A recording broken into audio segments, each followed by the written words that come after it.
Hello, everyone, and welcome. We are so excited you could join us today for this special presentation hosted by Grace Hill. Our topic for today's discussion is Emerging Reputation Management Trends in 2022. It is our hope you will take away some great tips from today's session to help set your business up for success this year. First, a few quick housekeeping notes before we get started. On the right-hand side of your screen, you'll see a control panel. If you do not see the entire control panel, it may be minimized. Our audience is muted today, but you can still send your questions through the question box in the control panel, and our panelists will have an opportunity to answer them at the end of the presentation. We will have plenty of time to address your questions, so please don't be shy. Now, I'm pleased to introduce to you our moderator, AJ Rao, Vice President of Product Development at Grace Hill. AJ has an extensive background in building and reporting data benchmarking applications for the multifamily and commercial industries. He also spearheaded the launch of Reputation Builder, Grace Hill's online reputation management solution. Welcome, AJ. Thanks, Kayla. I really appreciate it. I'm so excited to have this discussion today and really go over what's been happening in the online reputation world. We've got two amazing participants who are going to be talking a little bit about their companies, their company strategy, and their role in the industry. So we've got Dana Hill and Kristie Polito. Dana, would you like to start off and introduce yourself, your company, and what you do? Oh, thank you, AJ. First of all, thank you for the opportunity to participate in this needed discussion today.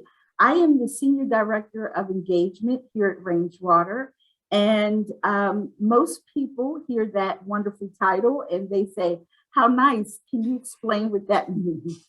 So our fearless property director of property management, Tracy Bowers, says Dana brings the fun.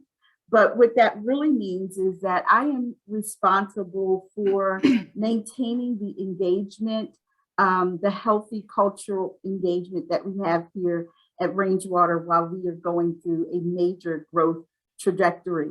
And that means building the bridge between our development team and property management, the site teams, as well as our residents. I do those things through employee surveys and managing our brand ambassador to continue to imprint our major core values and our purpose throughout the sites with site visits. I also manage our reputation through partnering with Grace Hill's reputation management platform, which has been incredible for me. I do pitches regarding things around all things reputation management. And if that's not enough, I've recently been named to head up our DEI initiatives here at RangeWater. Wow, that's that's amazing. You definitely have a lot on your plate, and we're so grateful that you're here. Kristie, we'd love to hear about your role in security properties, residential, and tough act to follow there, Dana. My name is Kristie Polito. I'm with Security Properties Residential. We are obviously in the multifamily industry, and we are an owner-operator property management company based out of the good old Pacific Northwest, out of Seattle, Washington. And we have over 100 properties across 12 states. And my role as reputation manager is to support our portfolio-wide efforts with respect to feedback generation and response management. And I do that in the areas of strategy implementation, training, and assessment of data for the individual properties as well as our portfolio as a whole. Wonderful. Well, thank you again for both joining this. We're really excited to talk to you about reputation management, and as with all of our webinars, we definitely want all our attendees to have some takeaways and learn something about what's going on, learn from your experiences. So we'll definitely cover a lot of topics. I know this is going to be mostly an informal conversation with both of you and really learn from your experience and expertise. But we did want to hit on a couple of topics and talk about how important it is for property management firms and anyone in the multifamily space to really coach their staff to provide that exemplary customer service. How important it is to make sure that your employees are engaged and buying into that culture and the brand voice that you have as a from a strategic point of view? And, how do we give residents, prospects the opportunity to be heard, make sure that they've got these platforms where they can engage with everyone? And how do you use these ORM tools to really optimize the performance of your teams and the experience that you provide to the residents? So let's jump right in. This has obviously been a really interesting 2.5 years. We've gone through something pretty unique as a society, and the multifamily industry has obviously had to adapt quite a bit. Things seem to be coming back to normal a little bit, but I'd love to hear from you, Kristie, how you and your company really dealt with reputation management during the pandemic. Yeah, so many changes during the pandemic, and the largest COVID adaptation was in basic human interaction, and that was disrupted so much for everybody. So in-person interaction was, removed from the equation, which that causes a leasing issue. Resident events were no longer on the table, so that causes an issue with feedback generation. So basically, we had to pivot and adapt and lean into technology. So we had to change our approach in how we tour, how we lease, and how we ask for feedback. So this technology lean was basically to increase our virtual interaction. So self-guided tours, virtual tours, while they were available as an option prior, it's now, normal business as usual, adding those sort of options into an offering for someone when they're looking to find a new apartment home. So that led to us adding different technologies like tour widgets on our websites, smart locks, increased in Matterport tours, and then also in the area of asking for feedback to add different sort of survey programs so that we could make it easier for people to ask for feedback, because that's sometimes the hurdle. So that's where we kind of leaned into that technology. Yeah, that's amazing. Dana, how about you at RangeWater? Like, how did you all navigate the pandemic and really address all of your resident needs? Kristie absolutely touched on everything that we did here at RangeWater. So not to be repetitive, one of the things that I really found to be just a wonderful adaptation after COVID was the fact that these technologies that were available to us prior to COVID has now become second nature. And so we have really embraced these technologies today. So the AI tools that we decided to adapt and virtual touring, those are things that are remaining with us and allowing us to be able to connect with more people with more efficiency. And so I've been excited to see that we've maintained this. We've held on to those best practices that we found through COVID. So virtual tours, AI tools, those were things that we were using here at Grace Hill, at RangeWater, we were using those tools even prior to the pandemic, but they've been highly embraced since and has helped us move faster. That's fantastic. I think you're right. Both of you, like the whole industry, everyone had to adapt so quickly.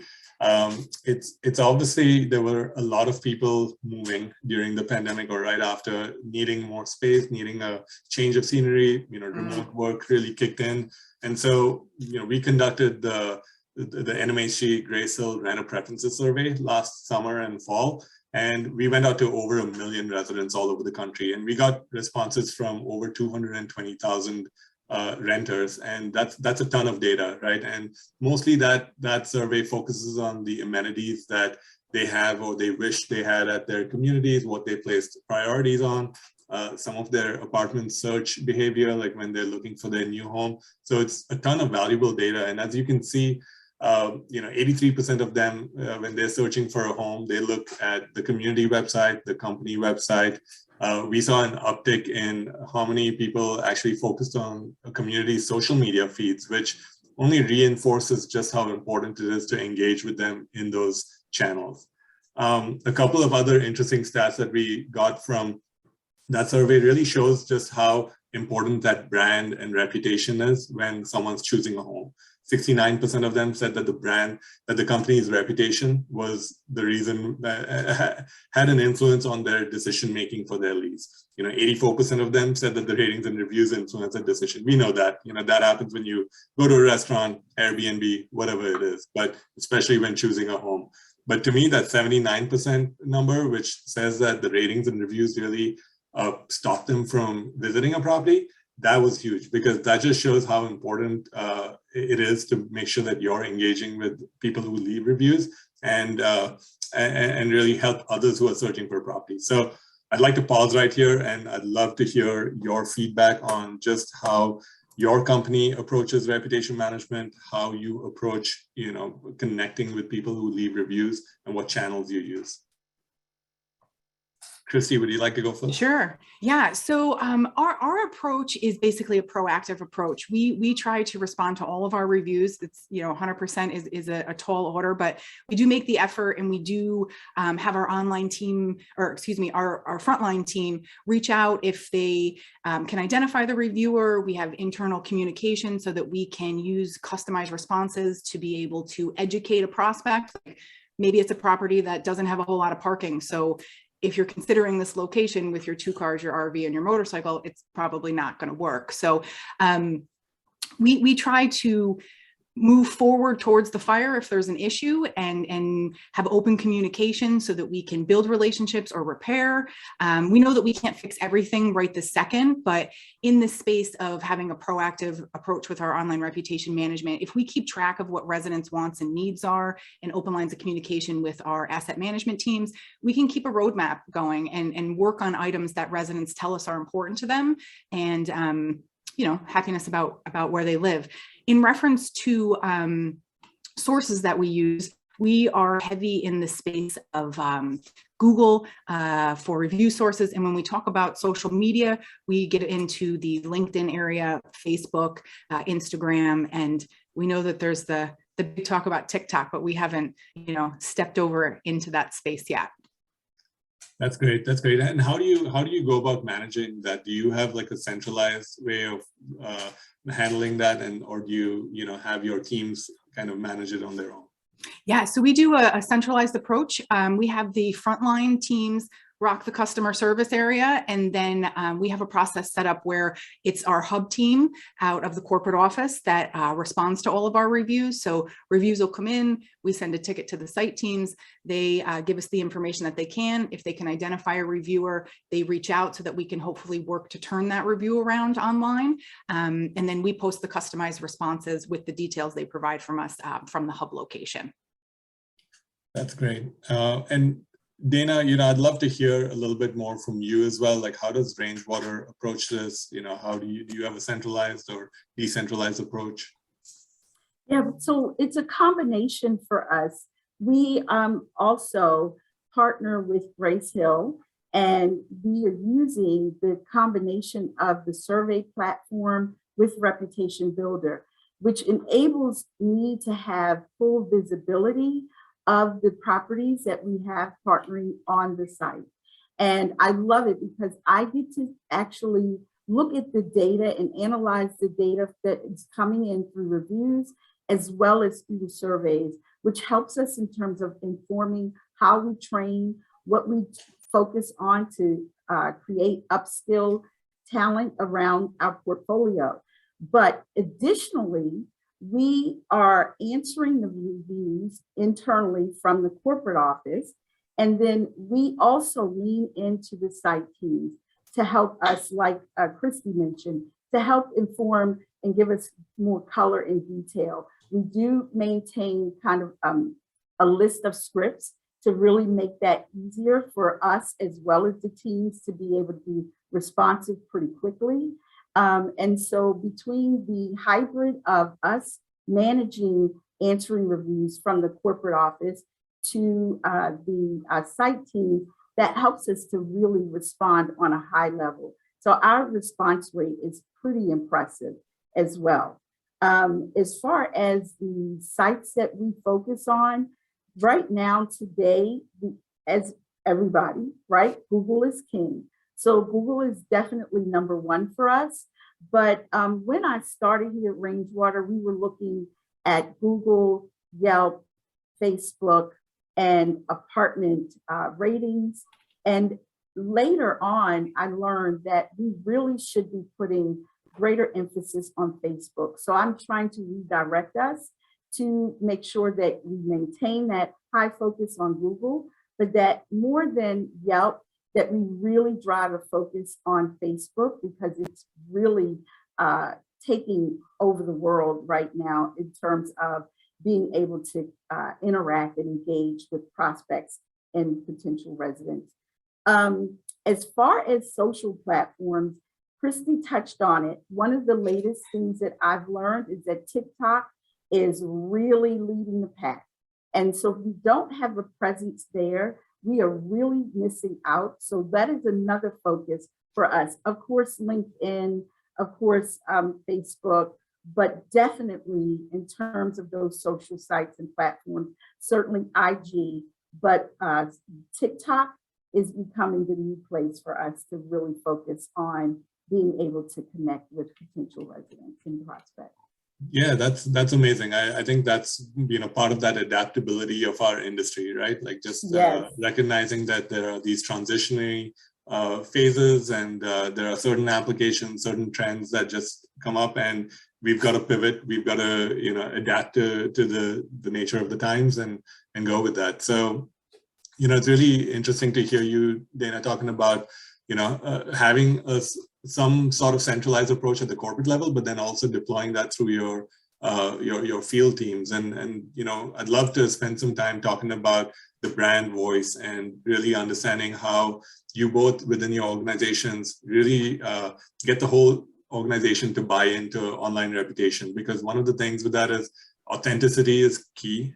It's really important to come across as being authentic. There's so many fake reviews out there. There's always, emotion attached to ratings and reviews, because, people can, take it personally. So how do you go about equipping your teams and, everyone within your company about the importance of this, and then having a consistent voice through all the different channels?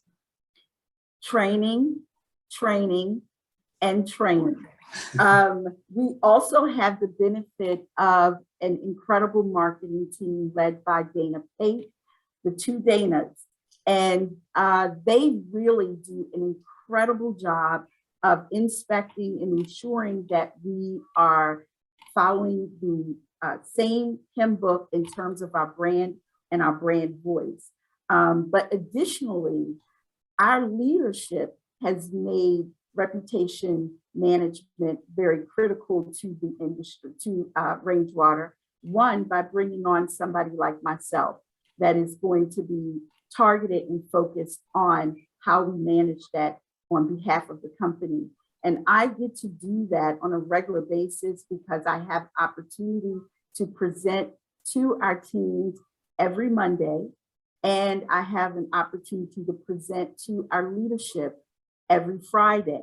Additionally, I schedule regular training for our teams that are using the platform that we partner with Grace Hill, as well as some of those on the company that have not adopted the platform today. But we actually get to make sure we re-emphasize consistently our expectations around responding within 24 hours, our expectation around how we respond. That's part of the reason that we created scripts, to make it easier for the teams to really socialize and adapt that into their day-to-day. And then we partner with them through monitoring. And I believe that the Reputation Builder platform gives me the great visibility and exposure to be able to do that in a more automated format. And so that's really, I would say training though is key. You cannot continue to share the benefits of reputation management and brand awareness without making sure that it's front of mind as consistently as it can be with your site teams and with your corporate teams supporting that effort. That's such great feedback. I think that's so critical that it has to be from the top down, and everyone's got to buy into it. So Kristie, I'll kind of toss it over to you as well. I'd love to hear, your perspective on this and how your company handles it. Yeah, that was all spot on, Dana, in reference to it has to start with the training, because if we're bringing on new hires or we have turnover and, there's so much going on in this industry every single day that if people aren't given the bricks, they can't build the house from there. So we do the same in reference to training. We're working on new hire training specifically for reputation management. We have a specific 5-course series that is for teaching all the bricks about what our policy, process, and procedure are. We also reiterate stats and data on a monthly basis so that people can hear that we're having success, or we also can identify where we're not, and it's something that we have to take on. So we get the buy-in when we can show correlation of occupancy and revenue to ORM, and we get the buy-in when the investors have no questions about the online rep when they're looking to work with us. And the monthly stats that we can show, like, have our response rates increased? Is our Google volume up? Is our frequency up? Is the quality of the reviews that we're receiving up? So that sort of stuff, reiterating that data in monthly meetings and that kind of thing, gives us a little bit more play that, yes, having a team is a great thing. Having a system is a positive investment. So that's pretty much how we do that, just in short. And then we also have our leadership team going out. They've already started, but meeting teams and reiterating the online reputation success that we've had. We've had some goals of reaching a 4.0 on Google, and when our teams go out to interact with all of our employees, that's going to be referenced, that's going to be celebrated and reinforced that we had a goal, you did a great job, you accomplished it, and it means something. So I think when that upper leadership reiterates and reinforces, that's part of the magic, I think, for sure. Yeah, that's amazing. Kristie, you kind of touched on this a little bit, the policies and the procedures, and really making sure that everyone's aware of that. As part of that NMHC Grace Hill Renter Preferences Survey, we also saw that, there are a ton of people, almost 1 out of 2 people expect to see a response to every single review. And that's not just the negative reviews, even the positive ones, the neutral ones. And so I'd love to hear about how do you go about defining, those engagement policies, how they prioritize it, how do you do away with that misconception that only the noisy, crowd are the ones that leave reviews or respond to surveys, and that now has just become a part of that interaction with communities? That's a good 2-parter. I'm going to try and keep it quick. So the first is we do have some best practices in place regarding site team engagement. We do have a policy that if we can identify the reviewer, the site team reaches out to see how they can assist, and the teams communicate that information back to us internally so that we can use that in our customized online responses, because it does help educate a prospect.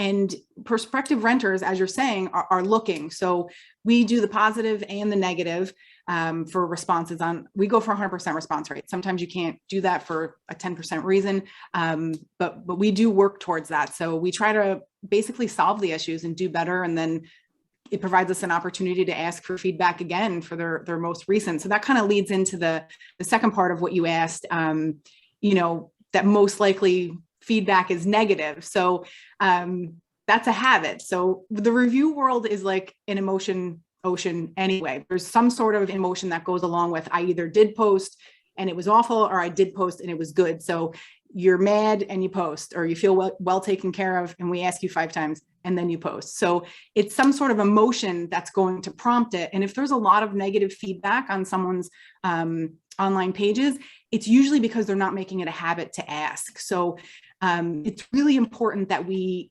respond, but that we also, if there has been something negative and we addressed it, that we get the chops to ask again for feedback of the most recent experience. Otherwise, it's gonna stay negative out there, and negative is higher when the ask isn't a habit. It's kind of like asking for the deposit. It's all got to go into the same space. But negative feedback is the biggest opportunity for success if you can turn it around. Like, our negative reviews turn positive are our best promotion for prospects, and also investors if they want to do business with us. That's why we have our teams reach out, so that if we can make it better, we do ask for the feedback. And I love seeing, this is going to sound awful, but I love seeing a negative review where we went out and we serviced it.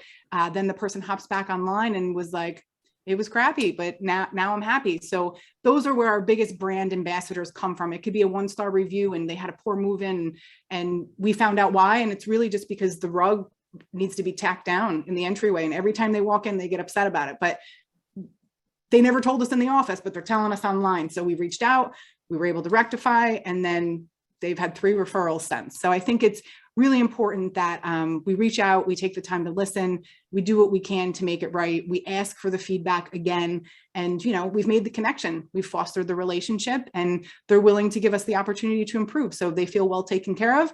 We ask, and then hopefully they'll update it. So I think if there's a lot of negative feedback out there, it's maybe the uncomfortableness of they don't want to ask, they don't know how to ask, they don't know what to say, it feels weird. But we all deserve praise. Ask for it.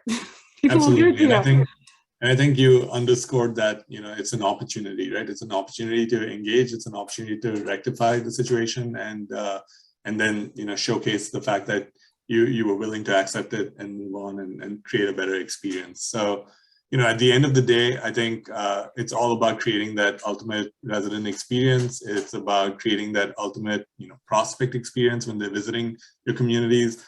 It's all about trying to impact those renewals, get those new leases signed. So Dana, from your perspective, like what's the philosophy at RangeWater about, going the extra mile, making sure that your teams, again, understand how critical it is to provide that high level of customer service? AJ, it's so important to us here at RangeWater that we have built a whole class around that. We believe in providing 5-star hospitality. And so we actually partner with a third-party company that specializes in hospitality in the hotel industry. And that's translated into what we provide in our apartment communities. So the site teams are well-trained on our expectations around hospitality and around providing 5-star hospitality. We use a phrase around here, surprise and delight. And we encourage the teams to surprise and delight. And one of the things that Kristie mentioned, when you reinforce that when you actually take the action to surprise and delight, that you're going to be recognized, you're going to get that recognition from the higher ups in the organization. It's funny how that behavior has been duplicated and replicated.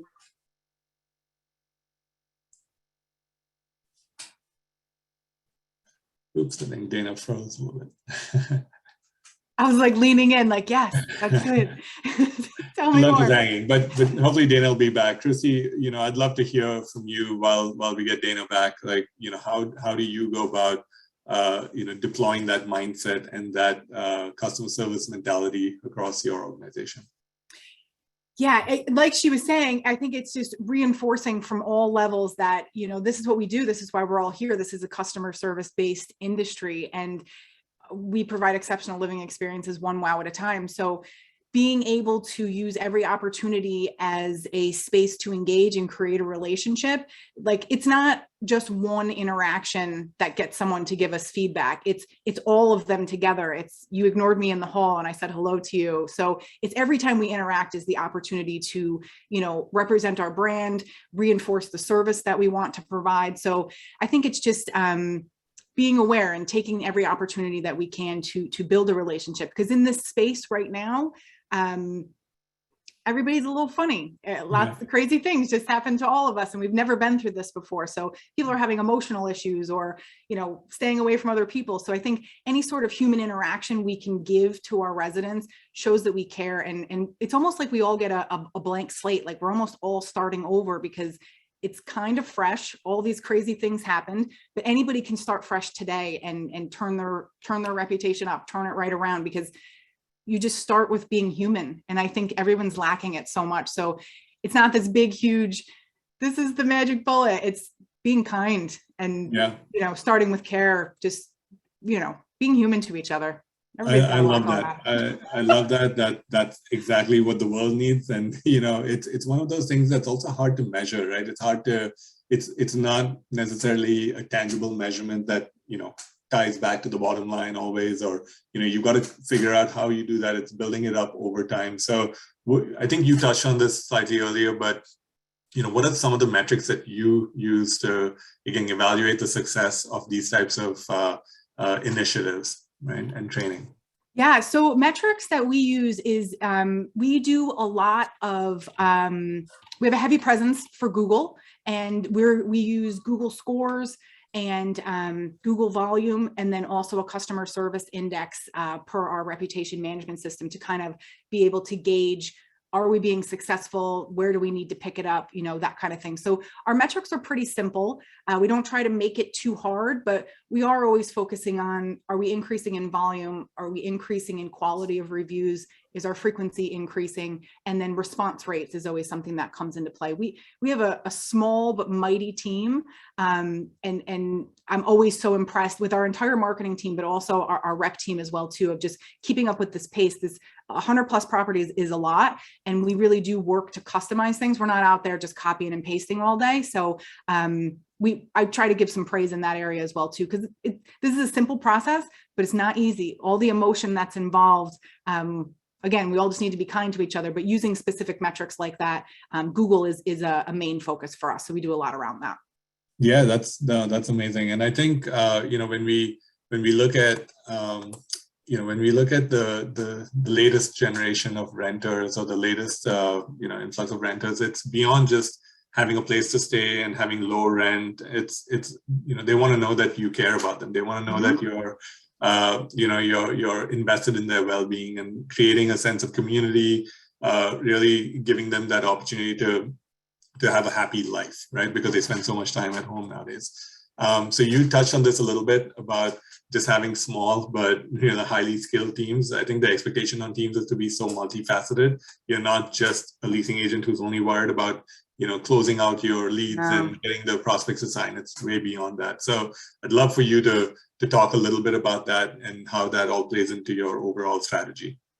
Yeah, it's a lot. The multifamily industry is fast and furious. I tip my hat to anybody who has stepped in the ring, because they are not playing in this industry with the pace and how much is expected. So anybody who's working in this space is already at a higher level of expectation because of what's all in play, the expectations of residents, expectation of the employer, and that kind of thing. So I think in reference to what's on the screen of what to do when, we're short-staffed, I think that part it's difficult, because being short-staffed doesn't just magically change, and it's not just adding, new employees. But I think a way to kind of ease that a little bit is getting scrappy with technology if possible, adding different systems, chatbots, call centers, automated emails, anything you can do in that sort of space. And then again, when you're short-staffed, sometimes it really is when the relationship building comes into play even more. This society at the moment is all text and email. That's why it's 2022 is the year of the phone call. And whether you never call me back, you've heard my voice. We could have this whole relationship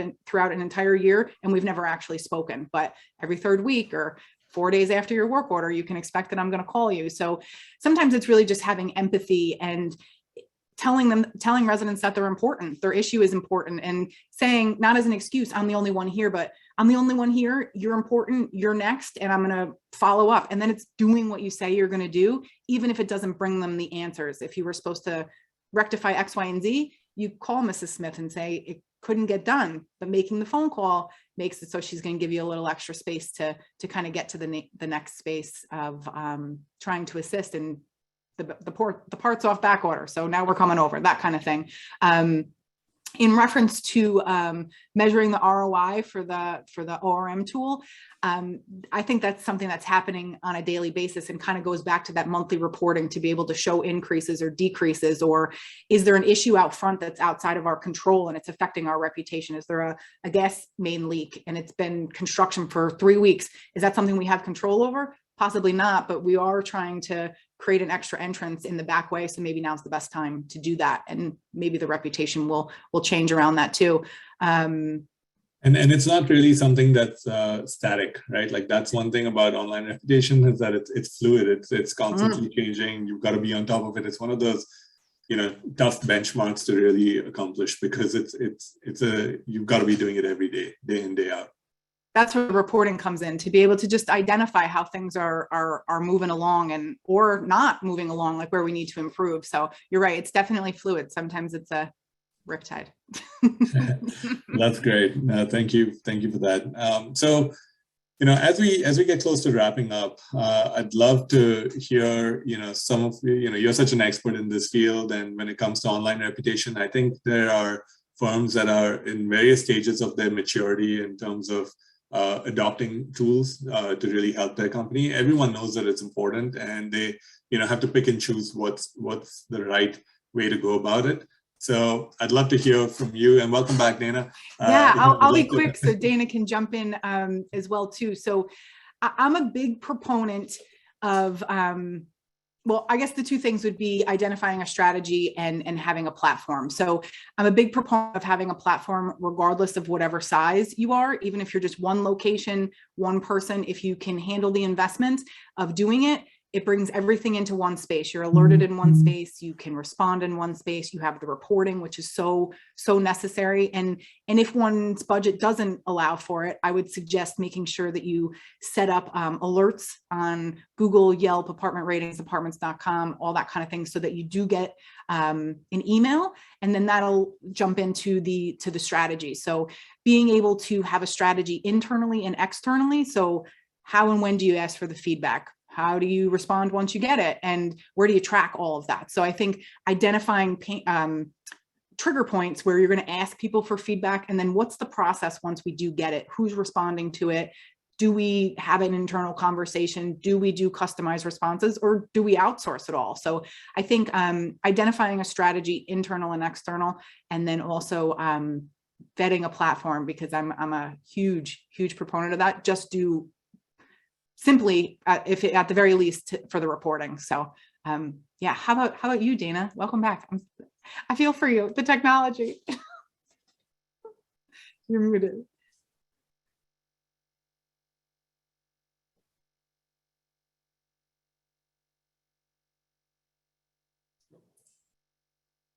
One more time. There we go. Yes, there we go. We're doing some construction here at the building. And so, yeah, just right in time for the presentation.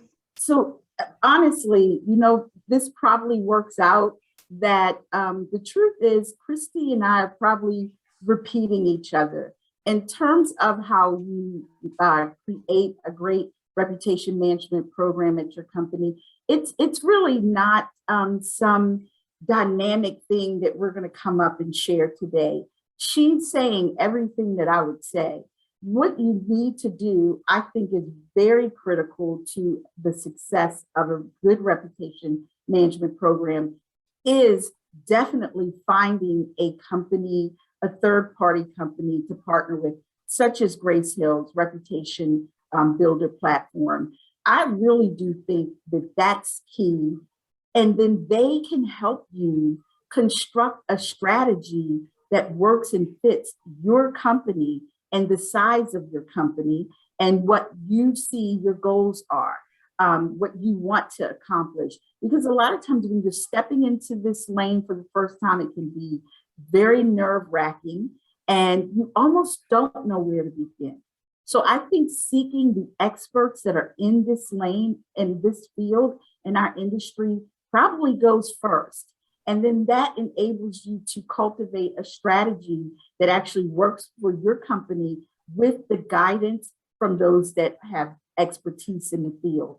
And then from there, you are going to want to establish policies around that so that everyone within the organization is really singing from the same hymn book and are aligned with the expectations of the organization. So I think first, find yourself a good partner. I think I have, and you probably can tell I'm a huge proponent of the Grace Hill platform. I think the surveys combined with the review platform really gives you a full visibility and helps you find actionable data that is going to help you level up the company across the portfolio. Thanks, Dana. I really appreciate that. It's almost like I don't have to say anything when I get to this slide because you've kind of said it all. I know, most of this whole webinar, the intent was to really hear from you and Kristie about, how you both approach reputation management, how your companies approach it, how you really deploy that strategy across your teams. But, I want to mention to everyone, we do have Reputation Builder, which is a great platform that allows you to manage all of your online reputation channels and reviews and social media feeds in one single place. And if you want to learn more, please go to our website and set up a call for a demo, and we'd be happy to talk to you some more. And even if you have a solution, we'd love to still talk to you and share our thoughts.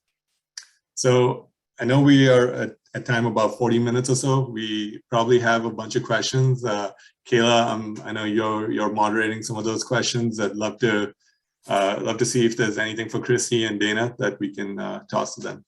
Sure. We did have a few come in throughout the presentation. You still have some time to get those questions in. All right, the first one. With much of the leasing process available online and work from home trends, do those interested in leasing seem to like a physical office that they can walk into? And additionally, does this improve customer service?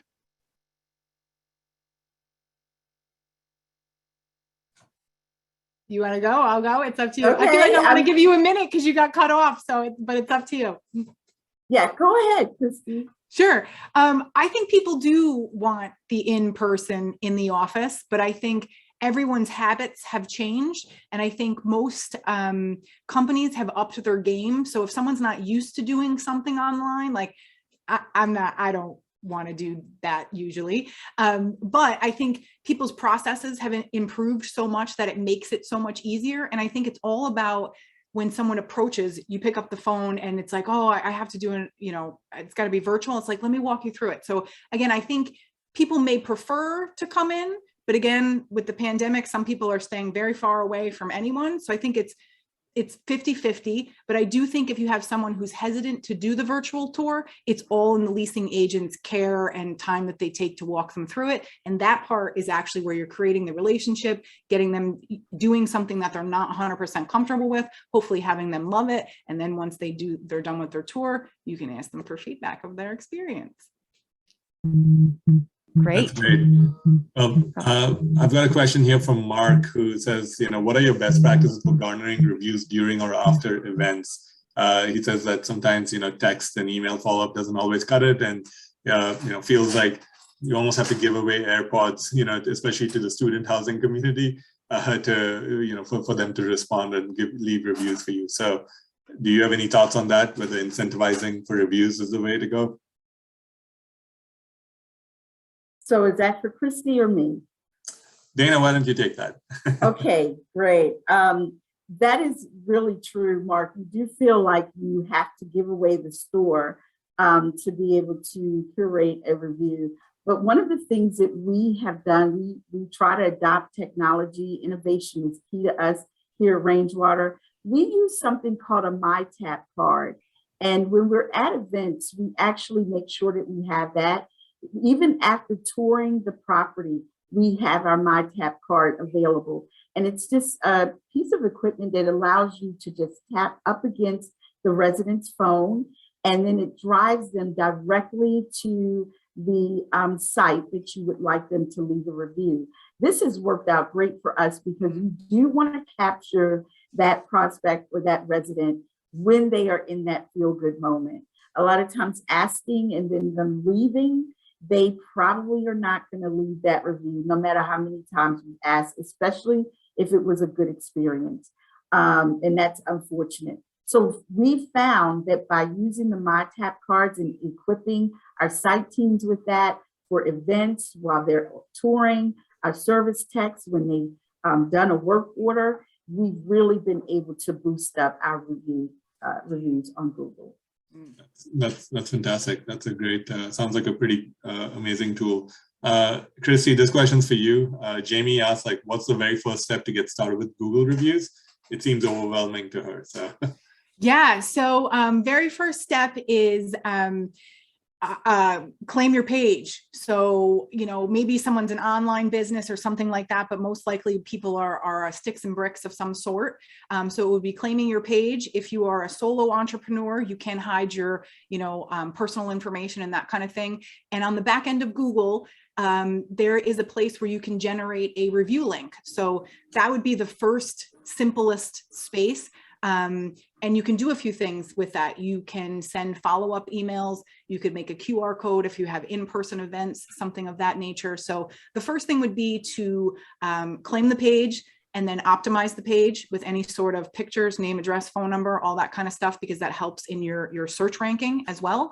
And then just start asking some people and making it a habit versus just asking this person or just asking that. And then repurposing that. We don't really repurpose any sort of resident feedback for an advertisement sort of thing, but depending on the size of the business or the type of business, you could certainly do that. And you can add that on your website. You could make social media posts in the sense of saying, hey, Mrs. Smith said this. We would love to hear your feedback if you've had any sort of experience with us, and then post the link. So first thing would be to claim the page. Second would be to optimize with pictures, name, address, and phone number, and then also set up alerts for yourself so that if somebody does leave a review, you're automatically notified and you can create your own process. Maybe it's just an Outlook, reviews in, reviews responded, something simple and basic like that with a spreadsheet, but that would be my suggestion on getting started with Google.